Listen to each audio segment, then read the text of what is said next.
ॐ सदाशिवसमारम्भां शङ्कराचार्यमध्यमाम् अस्मदाचार्यपर्यन्तां वन्दे गुरुपरम्पराम्। तो आज रामचरित मानस में हम लोगों का अयोध्या कांड का अध्ययन शुरू होगा। तो हम लोग मंगलाचरण से शुरू करेंगे। मंगलाचरण वाला श्लोक मैंने भेजा था निवृत्ति जी, आप हमारे बाद पढ़िए। यस्यांके च विभाति भूधर सुता देवापगामस्तके।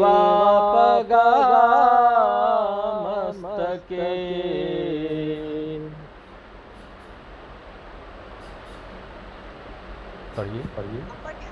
हाँ, रिपीट। यस्यांके च विभाति भूधर सुता देवापगामस्तके। भाल विदुर गण जगरल यशोरसी व्यालराट सोयं भूति विभूषणः सुरवरः सर्वाधिपः सर्वदा शर्वः सर्वगतः शिवः शशिनिभः श्रीशङ्करः पातु माम्। प्रसन्नतां यानागताभिषेकतः तथा न ममले वनवास दुःखतः। मूकाम्बुज श्रीरघुनन्दनस्य मे सदास्तु सामञ्जुलं मङ्गलप्रदा। नीलाम्बुज श्यामल कोमलाङ्गम् सीता समारोपित वामभागम्। पाणौ महासायक चारुचापम् नमामि रामं रघुवंशनाथम्। श्री गुरुचरण सरोज रज निज मन मुकुर सुधारी। बरनउँ रघुवर विमल जसु जो दायक फल चारि। सियावर रामचंद्र की जय, पवन सुत हनुमान की जय। बोलो भाई सब संतन की जय। तो अयोध्या कांड प्रारंभ करने से पहले 3 श्लोकों में मंगलाचरण है। तुलसीदास जी शंकर भगवान के भी भक्त हैं, हाँ? तो मंगलाचरण किससे शुरू करते हैं? शंकर जी की वंदना से प्रारंभ करते हैं। और तुलसीदास जी के गुरु का क्या नाम था? नरहरिदास। और वो अपने गुरु में शंकर भगवान का स्वरूप देखते थे।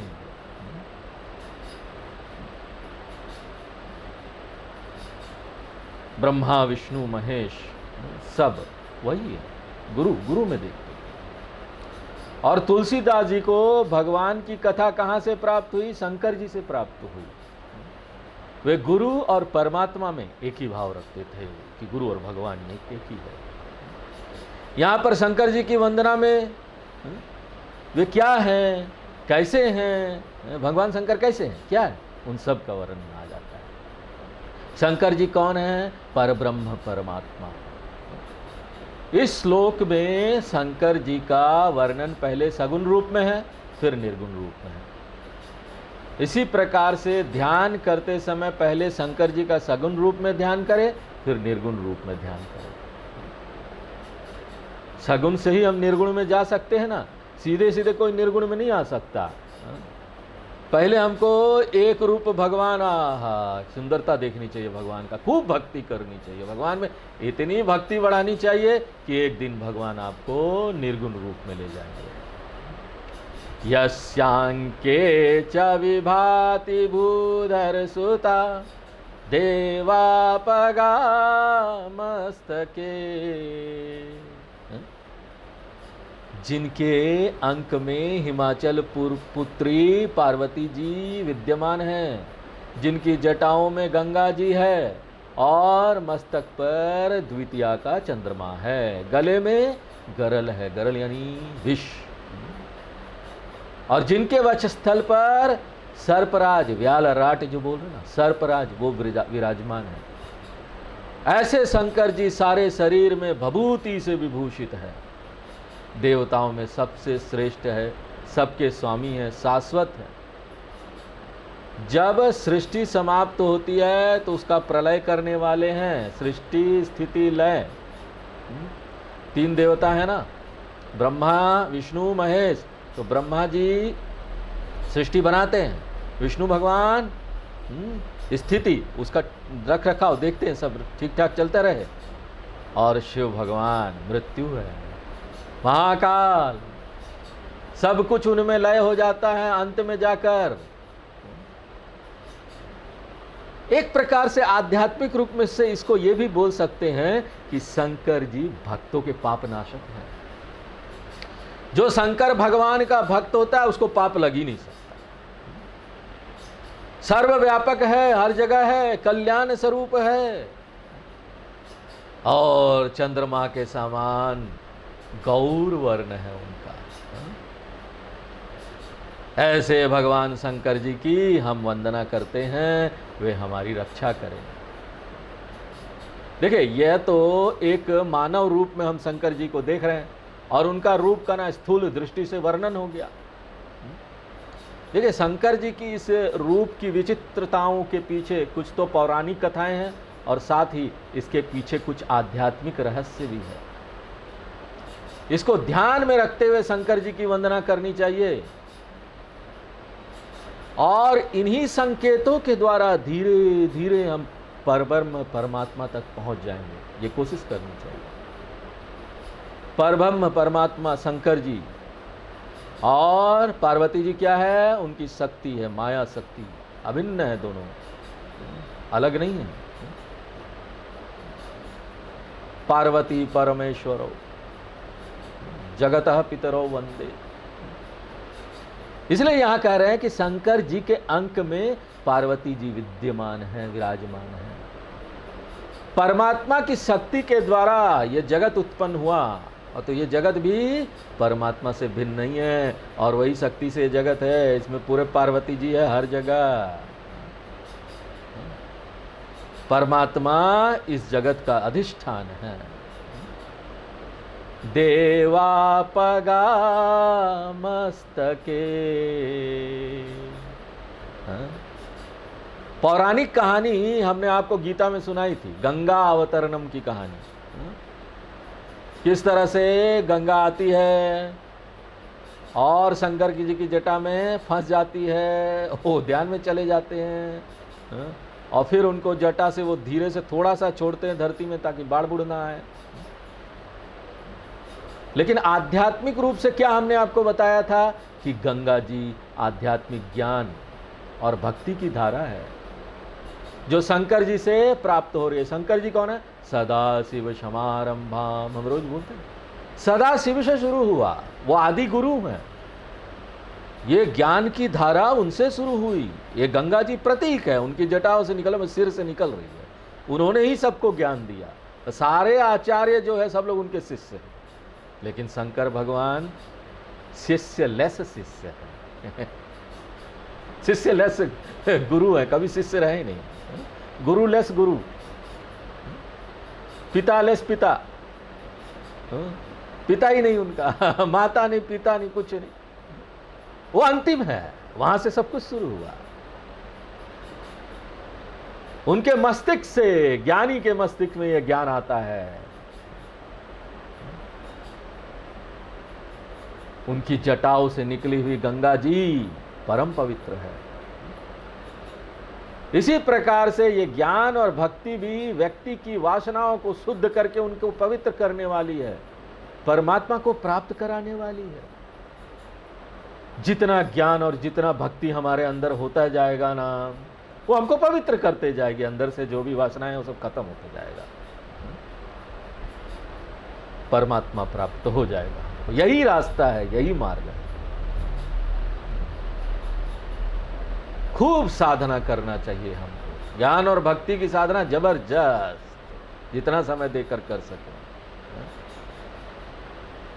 भगवान शंकर जी के मस्तक पर विराजमान जो द्वितीया का चंद्रमा है, पौराणिक रूप से वो समुद्र मंथन की एक कथा से संबंधित है। वो कथा के अनुसार समुद्र मंथन से निकलते हुए अमृत के बंटवारे के समय जब देवता रूप धरे हुए राहु निशाचर को अमृत लेते हुए चंद्रमा ने देख लिया, तो चंद्रमा ने विष्णु भगवान को ये बात बता दी, अरे राहु ने पी लिया है अमृत। और विष्णु भगवान को जैसे पता चला, उन्होंने सुदर्शन चक्र चलाकर राहु का सिर काट दिया। और अमृत मुंह में पहुंचने से पहले क्या हुआ, राहु का कटा सिर तब तक अमर हो गया। तो कट गया, लेकिन फिर भी सिर में तो पहुंच गया, तो अमर हो गया। अब वो चंद्रमा से बदला लेने के लिए उसके पीछे भागा। अच्छा, शिकायत कर दिए, पता चल गया तुमको, अब छोड़ूंगा नहीं तुमको। उसके पीछे पीछे भागे। अब वो चंद्रमा करे क्या बेचारा, कहीं कोई शरण, अगर कहीं कोई शरण ना मिले ना, तो हमारे भोले बाबा के पास चले जाओ। कोई आपको शरण नहीं दे रहा है ना, वो आपको शरण दे देंगे। बड़े भोले हैं कि वो देखते भी नहीं है सामने वाला जो आया वो कैसा है, गंदा है, अच्छा है, ठीक है, नहीं है, कुछ नहीं देखते हैं। दे देते हैं। अब उन्होंने उसको अपनी जटाओं में छिपा लिया। भगवान शंकर के मस्तक पर विराजमान चंद्रमा को आध्यात्मिक रूप से देखे तो चंद्रमा के समान दीन भाव से अपनी शरण में आने वाले भक्तों को स्वीकार कर लेते हैं कि भोले बाबा भगवान शंकर रक्षा करने वाले हैं। हाँ, बस हमको अहंकार छोड़ के बड़े दीन भाव से, भगवान हमको तो कुछ पता नहीं भाई, हम तो बस आ गए आपके शरण में, हमको नहीं पता क्या करना। अब वो तुरंत स्वीकार कर लेते। अब भगवान शंकर अपने गले में विष धारण किए हुए हैं। समुद्र मंथन से निकले विष की ज्वाला से सारा संसार तप्त होने लगा था, विष निकला था। तब देवताओं ने रक्षा के लिए भगवान शंकर जी से प्रार्थना की, है भगवान बचा लो, बचा लो। शंकर जी ने उस विष को भी पी लिया। नीलकंठ हलाहल विष अपने मुख में रखा, न पेट में जाने दिया, बीच में रख लिया, कंठ में, और इसीलिए वो नीलकंठ कहलाए। उनका कंठ नीला हो गया वो विष रखने के कारण। और इसी बात को आध्यात्मिक रूप से देखें तो महान पुरुष जो होते हैं ना, वो लोक कल्याण के लिए कार्य करते हैं। उसमें जो संसार का विष है, जो लोगों का दुख है, वो स्व ले लेते हैं, अब दुख अपने ऊपर ले लेते हैं, जो भी पीड़ा है अपने ऊपर ले लेते हैं। इसके लिए उनको तप्त होना पड़ता है। लोक कल्याण के लिए कष्ट उठाकर ही सेवा कार्य करना दिव्य कार्य है। हमको कष्ट हो जाए कोई बात नहीं, दूसरों को कष्ट नहीं पहुंचना चाहिए। विष रूपी बुराइयां अगर मुंह में रह जाती है ना, तो लोग ना बड़े उल्टा सीधा बोलेंगे, कटु वाणी बोलेंगे। और ये वाणी बड़ी जबरदस्त है। आप किसी को कठोर वचन बोल देते हैं ना इस मुंह से, वो जिंदगी भर याद रखता है। एक तरह से ना उसके हृदय में ये चोट लगती है, और ये जो हृदय वाला चोट है ना, वो बड़ी मुश्किल से जाता है। इसलिए हमको अपनी वाणी पर हमेशा ध्यान देना चाहिए, हम क्या शब्द बोल रहे हैं। किसी को ऐसा कठोर दुखने वाला वचन नहीं बोलना चाहिए। और अगर ये विष पेट में पहुंच गई तो हर किसी के साथ वैर भाव, ये अच्छा नहीं है, वो अच्छा नहीं है, इसके साथ द्वेष, उसके साथ द्वेष। इसलिए शंकर जी का संदेश है कि विष जब है ही तो उसे गले में रोक लो, अपने कंठ में रोक लो, नीलकंठ बन जाओ। किसी के बारे में आपको ऐसे विचार आ रहे, यहाँ कंठ में रोक लो, न मुंह से बोलो, न पेट में रखो। वो विनाश नहीं कर पाएगा। ऐसा अगर आप कर पाए, ऐसा नियंत्रण कर पाए अपने को, इसीलिए तो ज्ञान और भक्ति की साधना है ना, यही करने के लिए। आप ना किसी को कठोर वचन बोल देते हैं तो नुकसान उसका नहीं होता, आपका भी होता है, उसका भी होता है, आपका भी होता है। क्योंकि आप बोलने के बाद तो सोचते हैं ना, और उसके बाद उसमें जलते हैं उसी आग में कि हमने क्यों बोल दिया। बोलने के बाद परेशान होते हैं। तो हम ना अपने आप को भी दुख देते हैं ऐसी वाणी बोलकर, दूसरों को ही नहीं, अपने आप को भी हम दुख दे रहे हैं। देखो इस संसार में अच्छाई बुराई दोनों है। सत्पुरुषों का कार्य क्या है, अच्छे लोगों का कार्य क्या है? बुराइयों को छिपाए और अच्छाइयों को प्रकट करे। कोई भी आपके सामने आए ना, उसमें कुछ ना कुछ तो अच्छाइयां हैं, उसकी अच्छाई को बाहर निकालिए, उसकी अच्छाई को उसको बताइए। हर समय निंदा निंदा निंदा निंदा निंदा करने का तरीका है। अगर आप किसी को सुधारना चाहते हैं ना, तो पहले ना उसकी सारी अच्छाई निकाल के उसको बताइए। क्योंकि अगर आप उसकी बुराइयां से ही शुरू करेंगे ना शुरू में, तो उसके पास भी बहुत सारे तीर है आपको मारने के लिए वो भी बहुत सारी बुराइयां आपकी निकाल के बता देगा कि आप कैसे हो, समझ में आ जाएगा आपको इसीलिए पहले बहुत अच्छाइयाँ बोलो, जितना अच्छाइयाँ प्रकट कर दो। फिर जो आप चाहते हैं कि वो ना करे, उसको बड़े धीरे से एक लाइन में बोल दो कि देखो तुम तो बहुत अच्छे हो, लेकिन ये बात जो है ना मुझे तुम्हारी अच्छी नहीं लगी। तो ना उसको तुरंत स्वीकार हो जाएगा, बोले मैं इतना अच्छा हूं और एक छोटा सा बुराई मुझ में, मैं इसको छोड़ दूंगा। उसको तुरंत अच्छा लगेगा, वो छोड़ देगा।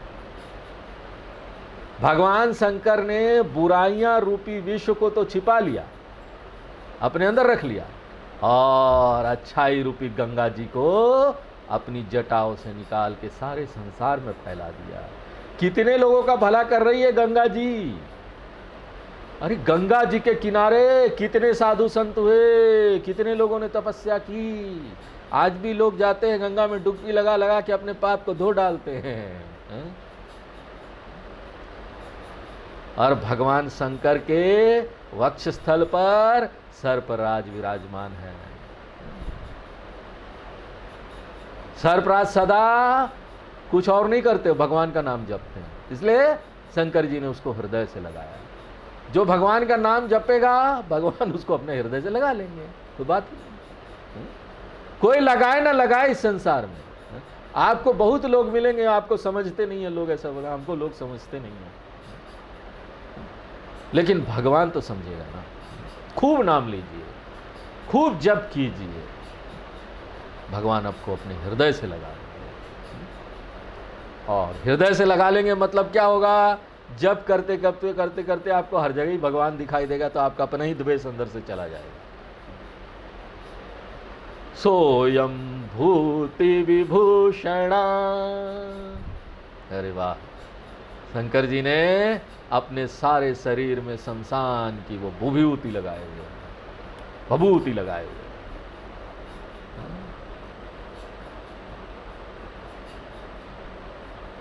महाकालेश्वर, ओमकारेश्वर, महाकालेश्वर इंदौर में है, ज्योतिर्लिंग, उज्जैन में।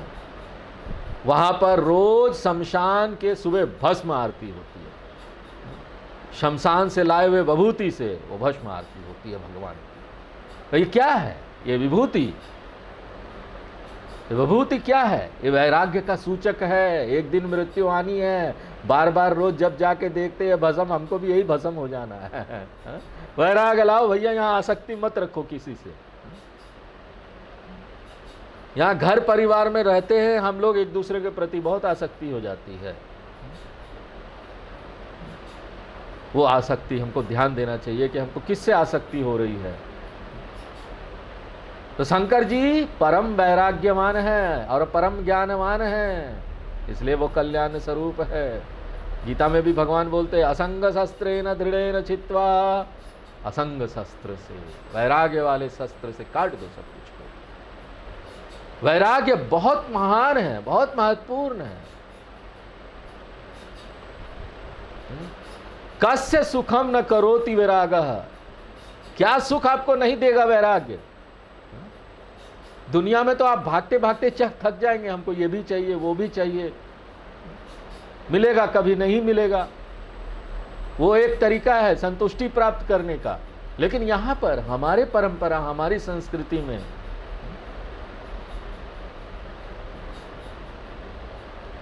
हिंदुओं की संस्कृति में एक ऐसी चीज उन्होंने दी जिससे ना हम सुख और संतुष्टि का परम आनंद प्राप्त कर सकते हैं, और वो है वैराग्य। वैराग्य लाओ, सुख हो जाएगा। है? कुछ मिला अरे कुछ नहीं मिला हो भीतरी। बोलते सुरवरः, ये सब देवताओं से बड़े देवता माने परब्रह्म परमात्मा सबका प्रकाशक है, और ये जो छोटे देवता है ये प्रकाशन करने की शक्तियां हैं। और सर्वाधिपः अर्थात सबके स्वामी है। सर्व माने सारा मायामय जगत, चर अचर जितनी भी सृष्टि है। परमात्मा की शक्ति माया है, और माया के द्वारा रचे सारे ब्रह्मांड का स्वामी कौन है? परब्रह्म परमात्मा है। वो सारे जगत का मूल कारण है। इस प्रकार परब्रह्म परमात्मा के भाव से शंकर जी का स्मरण करेंगे। देखिए कि पूरे दुनिया में वो व्याप्त है। दुनिया वाला रूप देखे उनका, ऐसा स्मरण करे, ऐसा ध्यान करे। सर्वः, शंकर जी सृष्टि के प्रलय करता है, और दूसरे प्रकार से कह सकते हैं कि भक्तों के दुख दर्द का नाश करने वाले हैं। सर्वत्र विद्यमान, सर्वगता है, सब जगह वो है, सारे जगत में अधिष्ठान रूप से विद्यमान है। और जहां पर जगत ना हो वहां क्या है? वहां भी है वो, क्योंकि परमात्मा ना टाइम और स्पेस से लिमिटेड नहीं है, समय और आकाश से सीमित नहीं है। वो तो अनंत है, ब्रह्मांड से परे भी है। जो ब्रह्मांड जो समय और आकाश के अंतर्गत आ जाता है उससे परे है। चंद्रमा के समान गोरे हैं। वाह वाह वाह, गोरे होने से, बोलने से तो भगवान का गोरा रूप ध्यान कीजिए। वाह, भगवान कितने गोरे हैं, आपके सामने आ जाए, गोरे गोरे गोरे। परंतु चंद्रमा का जो भौतिक प्रकाश है, भगवान शंकर जी की चेतना के प्रकाश से ही प्रकाशित होता है। उनका अपना प्रकाश नहीं है चंद्रमा का, वो तो भगवान का प्रकाश है। यहाँ हर चीज भगवान का प्रकाश है। न तत्र सूर्यो भाति न चंद्र तारकम, नेमा विद्युतो कुतोम्य अग्नि, तमेव भान्तमनुभाति सर्वम, तस्य भाषा सर्वविदं विभाति। उसी से सारा जगत प्रकाशित हो रहा है। हम क्या आरती करें? भगवान आपको एक छोटे से आरती दिखा रहे, दीपक प्रकाशित कर रहे हैं। अरे वो दीपक में भी प्रकाश आप ही का है, आप ही का प्रकाश आपको दिखा रहे हैं। ऐसे वैभववान हमारे भगवान भोले बाबा शंकर जी के प्रति हम अपने आप को समर्पित करते हैं। समर्पित करना यानी मन बुद्धि और चित्त को उसी में लगाना, भगवान में लगाना। हमारी रक्षा करे भगवान। व्यवहार काल में भी परमात्मा की कृपा से जीवन मंगलकारी और उत्कृष्ट बने। व्यवहार भी हमारा ऐसा ही हो। शंकर जी को परमात्मा भाव में देखते हुए इस प्रकार से भगवान शंकर जी की स्तुति करने के पश्चात अब तुलसीदास जी भगवान राम की वंदना करते हैं। देखो, वही परब्रह्म परमात्मा गुरु रूप में होकर शंकर जी हो गए, और वही परब्रह्म परमात्मा इष्ट देव के रूप में भगवान राम हो गए। इसलिए भगवान शंकर हो या भगवान राम हो, हमको ना सब में एकत्व का भाव रखना चाहिए। ये सब एक ही तत्व है। निरूपण भले ही अलग अलग प्रकार से हो रहा है। प्रसन्नताम यान गताभिषेकतः, तथा न ममले वनवास दुःखतः। जिन भगवान श्री राम जी का राज्य अभिषेक होने जा रहा था, उस राज्य अभिषेक को सुनकर अगर किसी को प्रसन्नता नहीं होती, वो अघा जाता है, बोरिंग लग रहा है। ये क्या बात हुई भाई? भगवान का नाम सुन के भी आप बोरिंग लग रहा है आपको?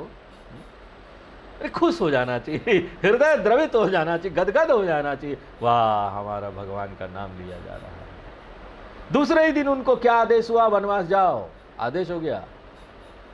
लेकिन भगवान राम का मुख टस से मस नहीं हुआ, वैसे ही समता में था उनका चेहरा।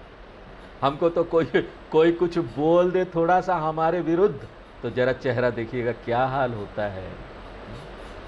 चेहरे से पता चल जाएगा कि आप किस स्थिति में हैं। तो यहां पर उनका चेहरा देख के ही लग रहा था समता में है ये भगवान, हमारे बड़े ज्ञानी हैं। अब भगवान को ज्ञानी होना नहीं पड़ता, यहाँ आके पढ़ाई करो, इतना गुरु के पास जाओ और उसके बाद ज्ञान प्राप्त करो। पहले से ही ज्ञानी होते अवतार है। मुखाम्बुज श्री रघुनंदनस्य में सदास्तु सा मंजुल मंगल प्रदा। भगवान श्री राम जी के मुख का तेज इस प्रकार का है, वो सदा ही हमको मंजुल मंगल देने वाला हो। देखिए यहाँ पर इस श्लोक के द्वारा एक और तो अयोध्या कांड की घटनाओं की सूचना दे दी गई कि भगवान वनवास जाएंगे, और दूसरी ओर आध्यात्मिक शिक्षा भी हो गई कि परमात्मा वो तत्व है जो न हर्ष विषाद से परे है। सुख दुख समय कृत्वा लाभालाभो जय जयो। सम रहो, सुखो दुखो लाभो हानि हो, तो जीवन का तो अंग है, चलता रहेगा। मिलना है बिछड़ना है, चलता रहेगा।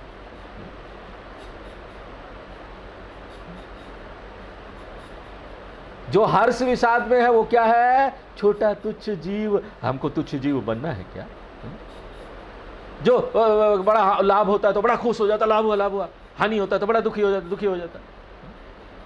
वो छोटा तुच्छ जीव है। हमको यह जीव नहीं बनना, हमको तो वो ज्ञानी, वो भगवान, उनके आनंद में आनंदित होना है, उनके जैसा बनना है। राम परब्रह्म परमात्मा है और शरीर भी धारण किया तो उनको कोई जीव भाव नहीं आया, अहंकार भाव नहीं आया। मैं तो राम जी हूँ, राजा हूँ, मेरे पास इतनी शक्तियां हैं, कोई अहंकार भाव नहीं आया। हम तो यहाँ पर थोड़ा सा कुछ आ जाता है हमारे पास, बस अहंकार हो जाता है, हमारे पास आ गया, बाकी किसी के पास नहीं है। उसके बाद घर में लाएंगे टीवी, गाड़ी, और दिखाने के लिए पार्टी करेंगे। अरे नया गाड़ी आया है, अच्छा चलो शाम को पड़ोसियों को बुलाया जाए, 3-4 पड़ोसियों को बुला लेंगे अगल बगल, आइए ना, मैं आपके लिए ना समोसे बनाई हूँ। आ जाएंगे जब, पहले तो खिलाएंगे, उसके बाद बोलेंगे पता है कल ही खरीदा, आइए देखिए। और इतना अहंकार भाव से दिखाएंगे, किसी के पास नहीं है। सबसे पहला आया है मॉडल, वो हम ही नहीं खरीदा है। कितना जीव भाव आ जाता सोचो। हम इसी शरीर में रहते हैं, समस्या यही है। हम इससे जब अपनी पहचान बनाते हैं ना, वहीं पर समस्या। जब तक हम इससे अपनी पहचान बनाएंगे तो बाकी सारी चीजें भी जो इससे जुड़ी हुई सब अपना पराया होने लगेगा, मैं और मेरा होने लगेगा। और यही तो सारा प्रपंच है, यही तो सारी समस्या और दुख लेके आता है। भगवान ने शरीर धारण किया तो उसमें मन भी है, ऐसा नहीं कि भगवान का मन नहीं होता। मन में अनुकूलता भी आएगी, प्रतिकूलता भी लगेगी, और वे मन में मुस्कुराएंगे भी, दुखी भी होंगे। किंतु एक बात देखिए कि ये मन और बुद्धि के स्तर पर होता दिखाई देगा। ज्ञानी लोग क्या करते हैं, यहाँ कोई लोग आता है ना, कोई दुखी हो जाते हैं तो उनको ये नहीं बोलते हम बड़े सम में हैं, हम आपके दुख में शामिल नहीं होंगे। अरे कोई शिष्य आया है, किसी को परेशानी कोई है, तो वो भी वैसे उसके साथ दुखी, हमको भी परेशानी है, नहीं तुम ठीक हो जाओगे, हम भी बहुत दुखी हो रहे हैं, तुमको ऐसा दुखी देख के हमको अच्छा नहीं लग रहा है। ये खेल है उनके लिए, लीला बोलते, लीला, वो लीला कर रहे हैं। अगर आगे जाकर आपको भगवान राम और अपनी पत्नी के लिए रोते हुए दिखाई देना तो ये मत समझिए कि वो अब भगवान नहीं रहे, रो रहे हैं, भगवान नहीं रहे। हाँ? अरे रो रहे हैं क्या, वो तो अपने शरीर से लीला कर रहे हैं। वो उनके धर्म के अनुसार अपनी पत्नी चली गई थी, लोग क्या सोचते, रोते नहीं तो? अरे रोते भी नहीं है। जो लोग छोटे स्तर पर है ना, वो परेशान हो जाते, अपने पत्नी के लिए भी नहीं रो रहे, मैं भी नहीं रोऊंगा। तो किसी का पत्नी चला जाए, रो ही नहीं रहे। उसको बचाने भी नहीं जा रहे। लेकिन उन्होंने सब किया, रोए भी, और ऐसा दिखाई देगा। मन बुद्धि के स्तर पर ना ये नाटक चलता है, लीला चलता है। लेकिन अंदर से एक ज्ञानी जो होता है ना, वो सदा शांत स्वरूप आनंद में रहता है। व्यवहार काल में जैसा व्यवहार हो रहा है, लोग उसके साथ आते रहते हैं, जाते रहते हैं, उस व्यवहार के अनुसार ना वो सुखी दुखी होते दिखाई देते हैं।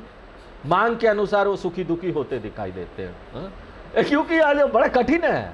आप बहुत सारे लोगों के साथ रह रहे, उनको बोल दीजिए आप, हम तो आत्मनिर्भर है, आपकी जरूरत नहीं। अच्छा, मेरी जरूरत नहीं। अरे बड़ा खराब लगता है लोगों को अगर आप बोल दो ना कि उसकी जरूरत नहीं है। कोई ज्ञानी होगा ना, वही अप्रिशिएट करेगा, वाह आप तो आत्मनिर्भर हो गए, आपको जरूरत नहीं है। लेकिन बाकी लोग ये नहीं करेंगे, इसलिए अपने परिवार में किसी को मत बोलिए आपकी जरूरत नहीं। अंदर अंदर आप समझिए कि हम किसी के ऊपर आत्मनिर्भर नहीं है, लेकिन उसको मत बोलिए। उसको बोलिए बाबा नहीं नहीं, तुम्हारे हमको बहुत ज़रूरत है, तुम्हारे बिना तो यहाँ काम ही नहीं चलने वाला। हाँ देखो ना, हमारा तो, हमको तो ब्रश है, पेस्ट भी नहीं मिलता है। ये मत बोलिएगा। आप लोग सब तो सुन रहे हैं ना, ज्ञानी हो गए आप लोग, तो आप लोग बिना किसी को दुखी नहीं कीजिएगा। क्योंकि वो बेचारा अभी उस स्तर पर है, ऊपर नहीं आया है। इसलिए हमको ना भेद बुद्धि नहीं करनी चाहिए। अगर हम जान गए तो पता चला हम भी वैसे भेद बुद्धि कर रहे हैं। और ऐसा नाटक कोई झूठ नहीं होता है ना। ये नाटक बोलेंगे नहीं आप तो झूठ बोल रहे थे, ये झूठ नहीं है, आप उसको भलाई के लिए ऐसा कर रहे हैं। उस परिस्थिति में वैसा करना जरूरी है। जिस तरह से नाटक में अभिनय करते हुए पात्र जैसे हंसते या रोते हैं, अपने अच्छे अभिनय पर खुश होते हैं, ऐसे ही भगवान ने रोने और हंसने की लीला की, अंदर से खुश रहते हुए। यह जीवन के रहस्य है।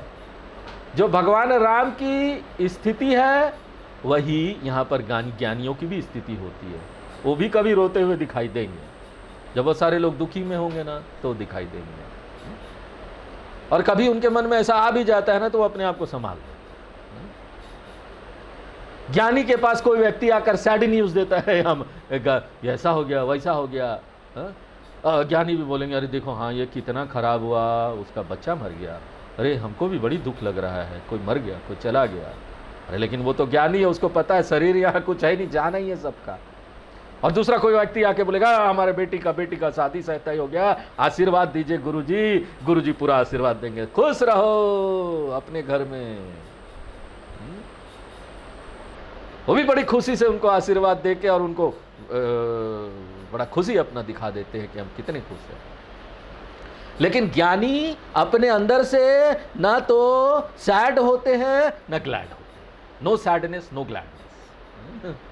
वो तो इन सब भाव से ना ऊपर रहते हुए अपने आत्मानंद में मगन रहते हैं। लेकिन हर्ष विषाद ना व्यवहार काल में प्रकट करना पड़ता है। परमात्मा का स्मरण करते करते व्यक्ति के ऊपर परमात्मा की कृपा होती है, और वह कृपा इस प्रकार से होती है कि परमात्मा अपने ही लक्षणों का प्रभाव उसके जीवन में प्रकट कर देते हैं। जैसा परमात्मा है वैसा ही वो हो जाता है। यही होना है हमको। भगवान का नाम लेने, भगवान का भक्ति करने का क्या उद्देश्य है? उनके सारे लक्षण और गुण हमारे अंदर आना चाहिए। कितने बड़े हृदय वाले हैं भगवान। लोग सब मंदिर में जाकर मांगते ही रहते हैं, कोई कभी भगवान से नहीं पूछता आपको क्या चाहिए। तो पूछो तो भैया आपको क्या चाहिए, कभी पूछ तो लो भगवान आपको क्या चाहिए, मैं कैसा रहूं बताइए। मेरा साधना कैसा होना चाहिए बताइए, आपको क्या चाहिए।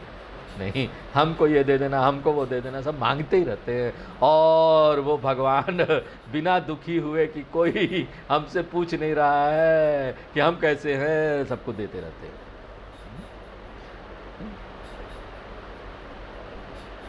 तो ये सारे लक्षण जो भगवान का बड़ा दिल, बड़ा हृदय वाला, वो हमारे जीवन में आना चाहिए। भगवान का जो भक्त है, जो ज्ञानी है, उसके हृदय में भी ना ऐसा साम्य भाव आ जाता है, समता आ जाता है।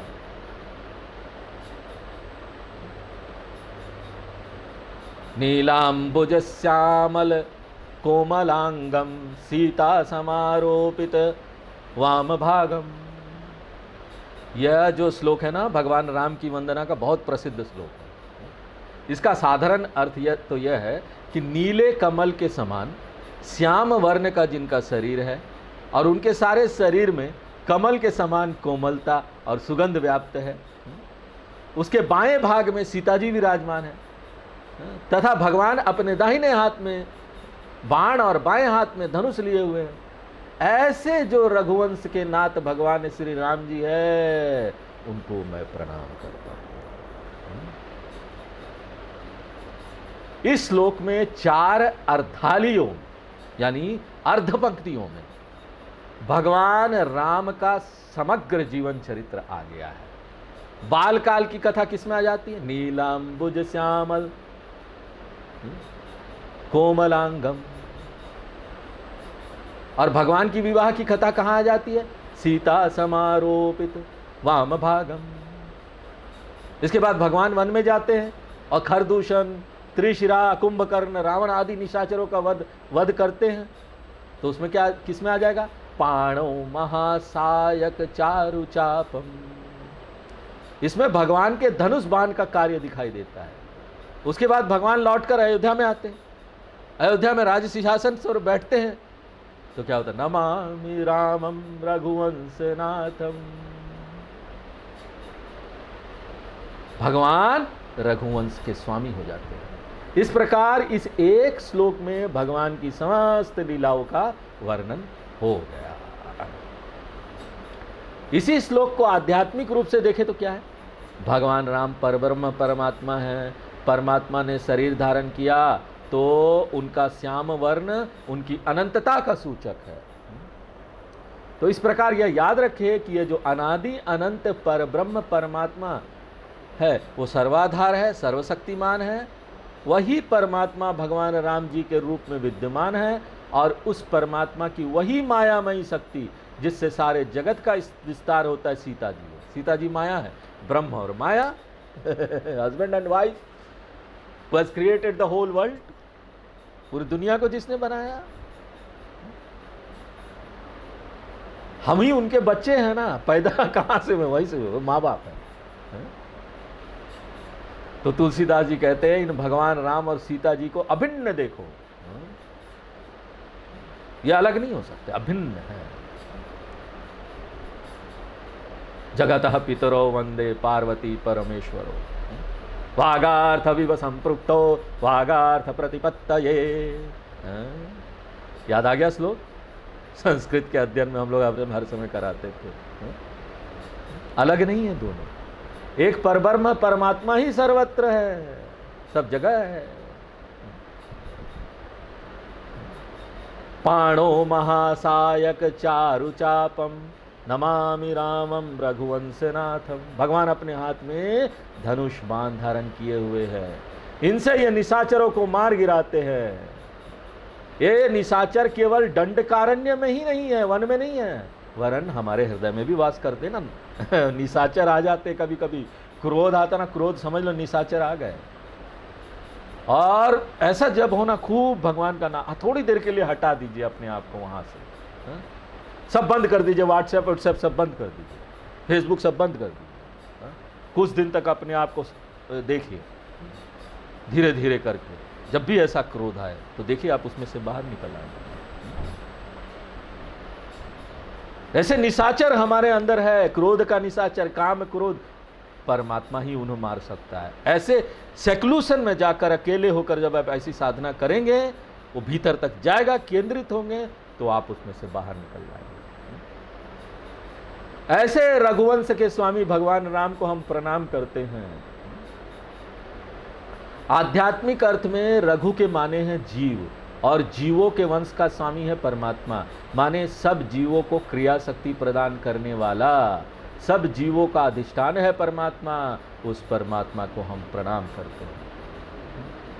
अब तुलसीदास जी गुरुदेव की वंदना करते हैं। गुरु की वंदना तो होनी चाहिए ना हर चीज में। ओ श्री गुरु चरण सरोज रज निज मन मुकुरु सुधारी। तो आप समझ गए ना, हनुमान चालीसा का पहला जो ओपनिंग स्टेटमेंट है कहां से लिया गया? यही अयोध्या कांड के मंगलाचरण से लिया गया। श्री गुरु के चरण कमलों की रज को अपने मन रूपी दर्पण में लगाकर, दर्पण को साफ करके भगवान राम जी के विमल यश का अब हम वर्णन करते हैं, जो कि चारों फलों धर्म अर्थ काम मोक्ष को प्राप्त कराने वाला है।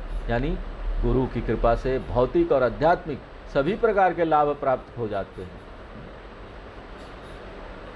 चलिए आज यही प्रोग्राम देते हैं, क्योंकि बताने के लिए बहुत कुछ है, जल्दी जल्दी में बता दें तो वो बात आ नहीं पाती है। ओम पूर्णमदः पूर्णमिदं पूर्णात् पूर्णमुदच्यते पूर्णस्य पूर्णमादाय पूर्णमेवावशिष्यते। ओम शांति शांति शांति।